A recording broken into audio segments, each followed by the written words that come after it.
You were told the war on old cars was about pollution. It was never about pollution. While everyone argued about emissions, a single paragraph got signed into federal law, and that paragraph does not ban your old truck. It does something worse. It makes every new car built after it answer to someone other than you. And by the time the average driver figures that out, the only vehicle left that still answers to him will be the one sitting in his driveway with 30 years on the clock. This is for the man who paid for his machine and wants to keep deciding when it starts. By the end of this video, you will know exactly what they passed, exactly how it works, and exactly which trucks are the last ones they can't reach. Here's what nobody told you about the 2021 infrastructure law. Buried inside 1,300 pages in a section numbered 24220 is an order. It directs the federal government to require, by mandate, in every new passenger vehicle what they call advanced impaired driving prevention technology, a requirement written into law that every new car must carry a system whose entire job is to watch the driver and decide whether the car is allowed to move. They did not call it a kill switch. They called it safety. That is how every cage gets built. You name it after the thing it takes away. And here is the part they buried in the wording. The system has to be passive. That word matters. A breathalyzer you blow into is active. You choose to use it. Passive means the car monitors you whether you consent or not in the background every time you sit down. The technology being developed reads your behavior, your eyes, your steering inputs, sensors in the cabin reading the air and the wheel,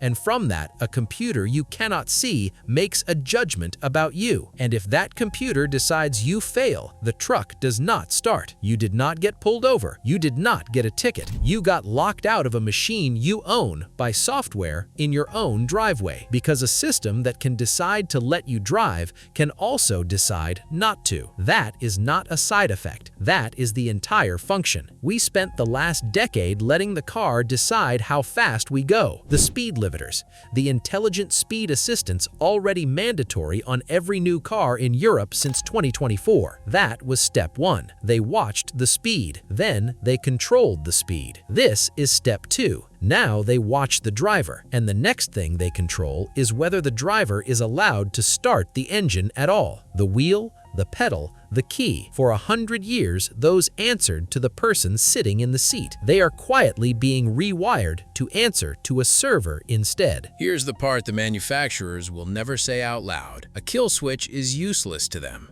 unless it can phone home, and it already can. Every new vehicle on the road is a connected vehicle. There's a module behind your dash called the telematics control unit, wired to that shark fin antenna on your roof, and inside it is a cellular modem. That modem is how the car testifies. It already reports your speed, your location, your every hard brake to a server you never see. So when the kill switch arrives, it does not arrive alone. It arrives bolted to a machine that already knows everything. That little port under your dashboard, that fin on your roof, they were never for your convenience. First, they read the car. Then they controlled the speed. Now they reach the ignition. 3 steps, each one sold to you as a gift, each one taking a little more of the one thing you thought a title guaranteed, that the machine is yours and it does what you say. And none of this is free, even though they keep using that word. The hardware is built into the price of the car. The connectivity is a subscription. The insurance program prices you on every mile your own vehicle reports against you. General Motors and OnStar were caught funneling driver data to brokers,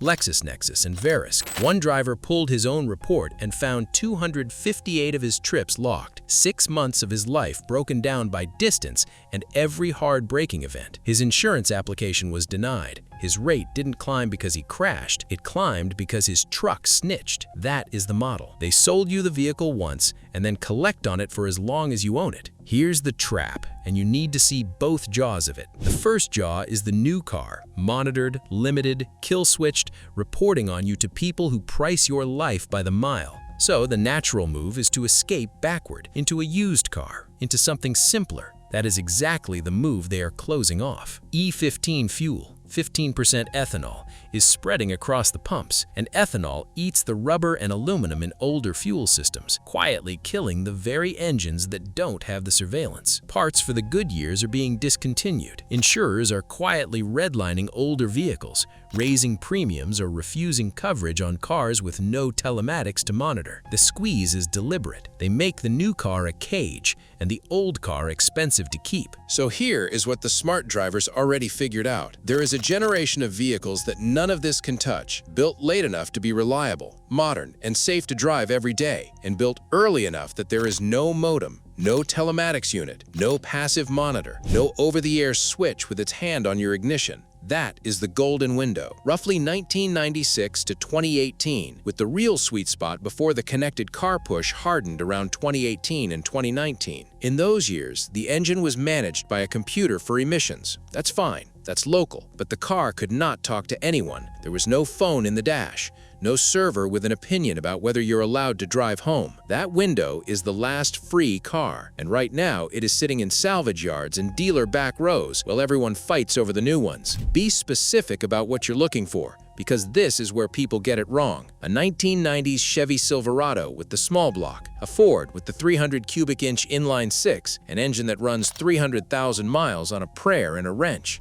a body-on-frame Bronco, a Blazer, a square-body truck, a late 90s to mid-2000s Toyota Tacoma, or a 4Runner. Crank windows are a feature now, a physical key you turn, not a button that asks permission. No shark fin antenna, no data port feeding a modem, a machine where the only thing standing between you and the road is the person holding the wheel. Here's exactly how you buy one without getting burned. 1. Target the years, 1996 to roughly 2017, and confirm the trim does not have built-in connected services. If it's shipped with a connected car app, the modem is in there. 2. Body on frame over unibody for the trucks that last, and a naturally aspirated engine over a small turbo that grenades at 100,000. 3. Look up under the dash and along the roof. No shark fin, no cellular module, a real fuse box you understand. 4. Pay for a clean frame and good maintenance records, not low miles on a rotted chassis. A rust-free 200,000-mile truck beats a rusted-out 100,000-mile one every time. And budget for the fuel. Run non-ethanol gas where you can find it, because that's what keeps the fuel system that has no surveillance alive. This is not nostalgia. Nostalgia is a feeling. This is a position. They built the cage one law at a time. A speed limiter here, a monitor there, and they sold every bar of it as a gift. A 30-year-old truck is not you living in the past. It is the last machine on the road that still belongs entirely to the man who paid for it. That is what free means now. Not free of cost, free of permission. The new car asks, the old truck obeys. That is the whole difference, and it is the only difference that's going to matter. The kill switch is only the first jaw of the trap. The second one is already in your driveway, in the truck you own right now, quietly reporting every mile to the people who set your insurance. And there is one wire that shuts it up for good. If you want to know exactly where it hides and exactly how to pull it without bricking a single thing you paid for, watch this one next, before your next renewal quote.